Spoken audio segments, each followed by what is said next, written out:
Prezados colegas, vamos conversar agora especificamente sobre as etapas de construção do documento curricular do município de Cachoeira do Piriá. De acordo com a lei da BNCC, as construções das diretrizes curriculares estaduais e municipais precisam passar por um consenso do Conselho, que é a sua abrangência de responsabilidade. No caso de Cachoeira do Piriá, estamos sob a responsabilidade do Conselho Estadual de Educação. A Secretaria Municipal de Educação montou um plano de trabalho, apresentou esse plano de trabalho para o Conselho Estadual de Educação, que aprovou, diante da pandemia, os caminhos que têm que ser traçados para a construção do documento curricular municipal de Cachoeira do Piriá, que persistem.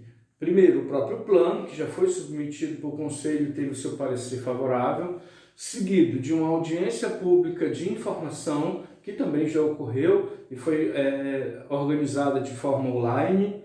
Não precisaria ter discussões, porque apenas os traços de discussões elementares. Segundo, a formação de grupos de trabalhos para cada área de conhecimento e para cada componente curricular.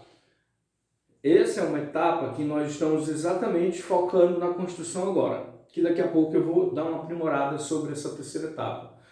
Depois que esses GTs produzirem documentos, eles precisam ser sistematizados num documento único. Uma equipe da CEMED está preparada para essa organização. Depois dessa sistematização, precisamos organizar uma nova audiência pública. Essa audiência pública ela vai mostrar essa primeira versão do documento curricular do município de Cachoeira do Piriá já pronta, e ela precisa passar por aprovação da sociedade. Depois de aprovado, discutido, elementos podem ser modificados nessa audiência pública, é um momento histórico para a educação do município de Cachoeira do Piriá. A gente protocola esse documento no Conselho Estadual de Educação, e o Conselho Estadual de Educação tem 90 dias para dar o parecer de favorecimento ou de possíveis modificações nessa estrutura documental. Dado todo esse processo, de fato está criado o documento curricular do município de Cachoeira do Piriá, e a partir de 2020 a rede municipal de ensino já precisa colocar em prática o seu funcionamento.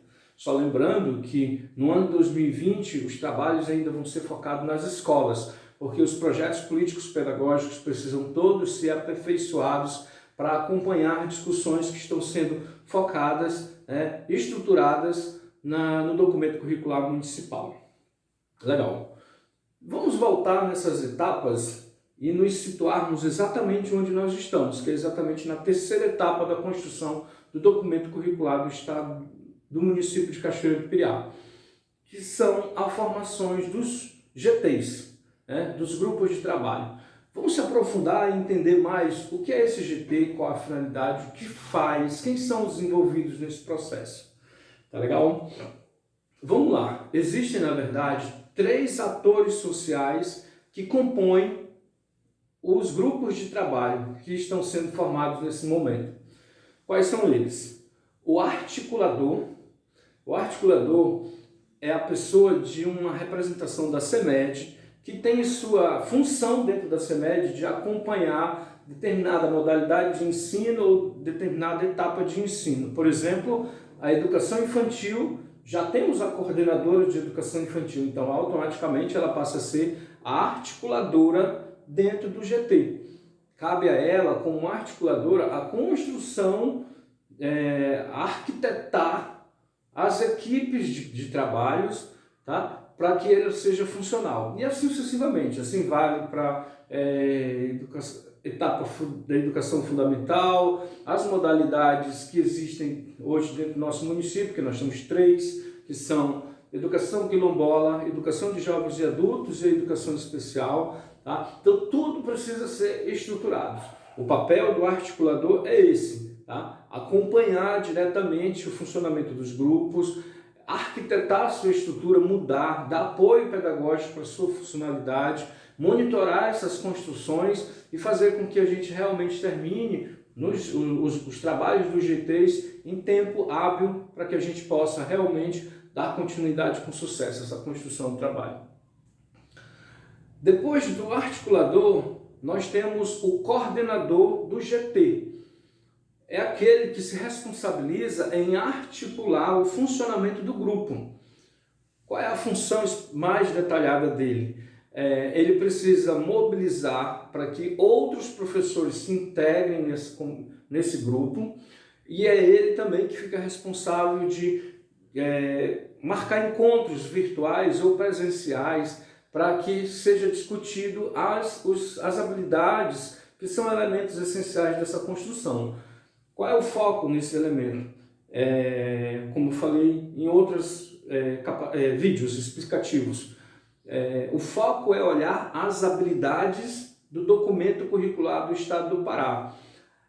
Olhar para essa habilidade é entender como é possível fazer a contextualização dela. Tá? Então, por exemplo, se eu tenho aqui as discussões voltadas para matemática, e lá está escrito que são operações matemáticas, então como é que eu posso contextualizar isso com a realidade do município de Cachoeira do Pilhá? Essa é a função do coordenador, que ele não vai decidir sozinho, ele precisa agrupar um outro quadro de professores, normalmente 2 ou 3 a mais, para que juntos formem essa equipe para fazer essa discussão.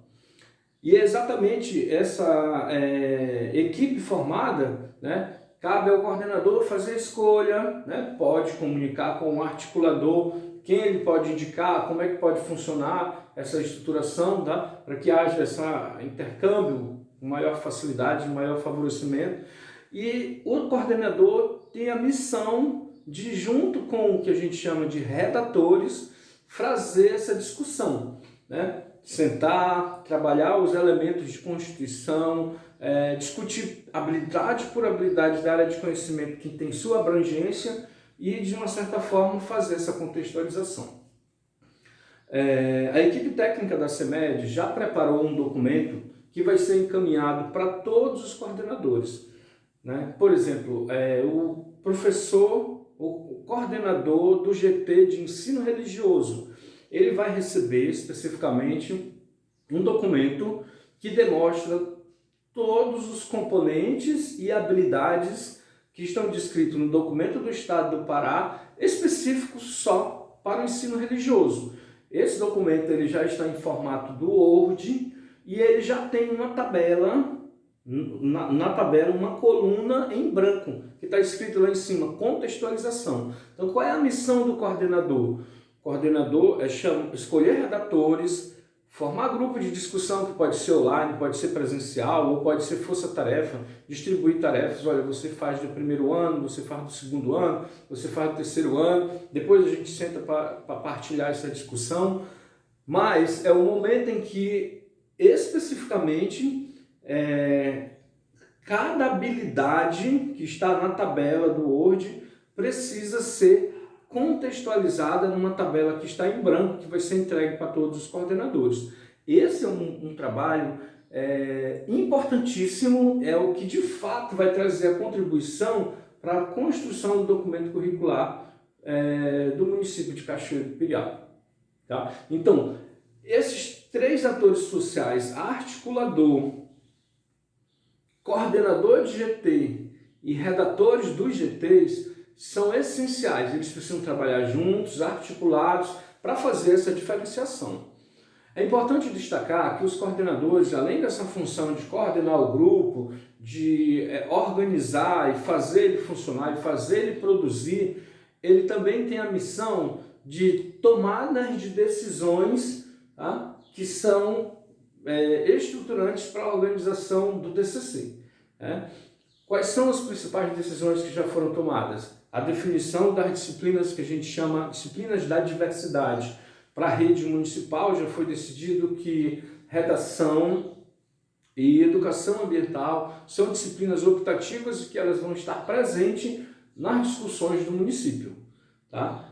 Então elas vão ter que ser articuladas, GTs específicos vão ser criados sobre essas disciplinas e vão ser trabalhados para essa constituição. Da mesma forma como no quilombo, nos polos quilombolas do Rio Gurupi, também já foram escolhidas disciplinas específicas para a modalidade de educação quilombola. E os grupos já estão formados, esses professores, redatores e coordenadores já estão em funcionamento da construção das habilidades e competências específicas dessa disciplina. É bom lembrar que as disciplinas que são novas, como essas que eu estou citando aqui, para a rede municipal, que são redação e educação ambiental, e as específicas do Quilombo, que são etnomatemática africana, literatura africana,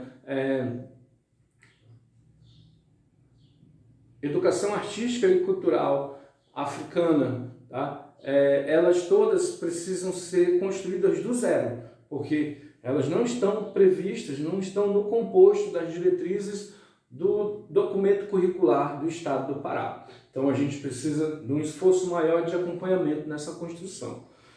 Qual é a missão de cada GT? A gente precisa trabalhar com o tempo. Hoje, como é 1º de junho, a gente tem como meta que os coordenadores nos entreguem no dia 30 de junho esses documentos já todos sistematizados.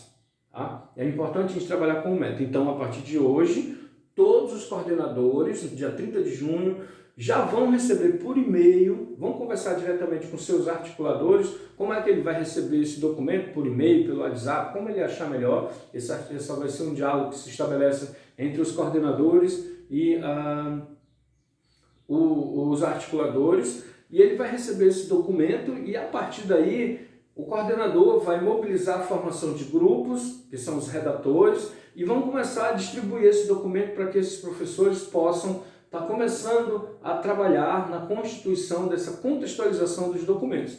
E aí eles podem fazer reuniões online ou podem fazer reuniões presenciais, porque de acordo com a OMS, até 10 pessoas podem se reunir, que não tem problema, ainda assim, com máscara, sempre acompanhado de álcool gel. Então esses GTs eles vão ser grupos de no máximo 5 pessoas, o coordenador mais 4. E às vezes vai ter grupos que são só 2 ou 3 pessoas, porque são conteúdos bem pequenos, né, para serem trabalhados. Normalmente, língua portuguesa e matemática são os grupos com maior volume de conteúdos, e realmente a gente precisa de um maior número de professores possíveis para compor o grupo de redatores, para que realmente o trabalho seja construído de uma forma eficaz. Então, colegas, é importante a gente deixar claro, tá? A gente tem como meta iniciar hoje, 1º de junho, essa construção, e a partir de hoje até o dia 30, a equipe técnica da CEMED e eu particularmente, o professor Lucinaldo, vou estar totalmente à disposição para estar acompanhando esses GTs quando eles tiverem dúvida, quando eles estiverem com problemas de compreensão do que como fazer, se estão trabalhando de forma correta, querem consultar, olha, está indo bem, a gente vai estar sempre à disposição para estar acompanhando, para estar verificando, para estar orientando, para estar fazendo sugestões para que esse documento realmente ele fique pronto no dia 30 de junho. E todos os GTs entregando até o dia 30 de junho para a equipe técnica da CEMED, isso vai fazer com que o mês de julho inteiro a equipe da CEMED vá institucionalizar, né, programar todos esses documentos num documento único, e com isso a gente vai ter a primeira versão do documento curricular de Cachoeira do Pronto. E aí a gente prevê mais ou menos para agosto ou começo de setembro a audiência pública de aprovação desse documento. A gente coloca ele à disposição da sociedade Cachoeira de Piriá, e depois disso se discute, se tiver necessidade de fazer modificações, a gente modifica, tá? E depois disso a gente protocola no Conselho Estadual de Educação. Então essas são as nossas metas. É importante focar claramente o que fazer, tá? Como fazer, tá? E de uma forma geral, eu sei que isso é novo, né? Mas não é uma coisa difícil de ser trabalhada, porque você já tem lá a habilidade, porque você tem todo um conteúdo do documento curricular do Estado do Pará. Não é na BNCC que nós vamos mexer. A BNCC já foi analisada em rede estadual, então agora a gente tem que se basear na rede estadual para poder fazer a construção do documento curricular do município de Cachoeira do Piriá. Então é nessa na diretriz do Estado do Pará que a gente já vai fazer a aproximação específica com a realidade do município. Isso é importante que fique claro, né? E assim, não dá muito trabalho, tá? Você olha a habilidade, tá? E aí você olha assim, como é que o professor de português pode falar da realidade do município de Cachoeiro do Piriá? Ele lê a habilidade e coloca lá. Os outros documentos que estão à frente de competências, objetivos de eixos, eles não podem ser modificados, porque eles já estão estruturados. A gente só vai mexer na contextualização das habilidades. Foi isso que foi apresentado por Conselho Estadual de Educação e foi isso que ele aprovou. É isso que eles esperam que a gente entregue para eles na primeira versão, tá, do documento curricular de Cachoeiro do Piriá. E ao mesmo tempo estruturando toda essa funcionalidade. Tá? Só lembrando, depois de construir o documento curricular de Cachoeiro do Piriá, a CEMED vai precisar focar na revisão ou reestruturação de todos os PPPs das escolas polos ou outras escolas também. Por quê? Porque o DCP, né, o documento curricular de Cachoeiro do Piriá, ele precisa construído, ele precisa chegar nas escolas. E para chegar nas escolas, ele precisa estar inserido dentro dos PPPs, Projetos Políticos Pedagógicos. E só depois disso, o professor pode olhar para o projeto político-pedagógico da escola e levar essas diretrizes curriculares municipais para suas práticas de ensino dentro de sala de aula. É muito importante a participação de todos. A experiência que eu tenho mostra que quando o município está unificado pelo objetivo único de uma educação de qualidade, ele age de forma árdua nessa construção e isso faz a diferença para a sociedade. Então, eu quero colocar minha disposição para continuar contribuindo com todos os professores e professoras que estão se colocando à disposição de participar da construção do documento curricular do Cachoeiro do Piriá. E eu queria, nesse momento, parabenizá-lo por essa disposição e lembrá-los que os nomes de todos os coordenadores, de todos os redatores, estarão presentes no documento curricular de Cachoeiro do Piriá, porque quem está construindo somos todos nós juntos. Então o nome não vai ser o nome só do prefeito, da secretária de educação, da equipe técnica da CEMED. Todos os que estão participando irão receber um documento com o seu nome. Ele está registrando a sua participação na história do município de Cachoeiro do Piriá. E em contribuição, como essa é uma atividade da Universidade Federal do Pará, todos os que estão participando também receberão um certificado de aperfeiçoamento da construção do documento curricular municipal de Cachoeiro do Piriá. Tá beleza, gente? Muito obrigado pelo espaço que está sendo nos dado para dialogar e lembrando que esse diálogo aqui é de fluxo permanente. A gente está aqui no YouTube, DCC CEMED, e também presente nos grupos de WhatsApp para que a gente possa acelerar e fazer a diferença no município de Cachoeiro do Piriá, construindo com firmeza e com qualidade o documento curricular do município. Isso faz a diferença, tá bom? Grande abraço a todos!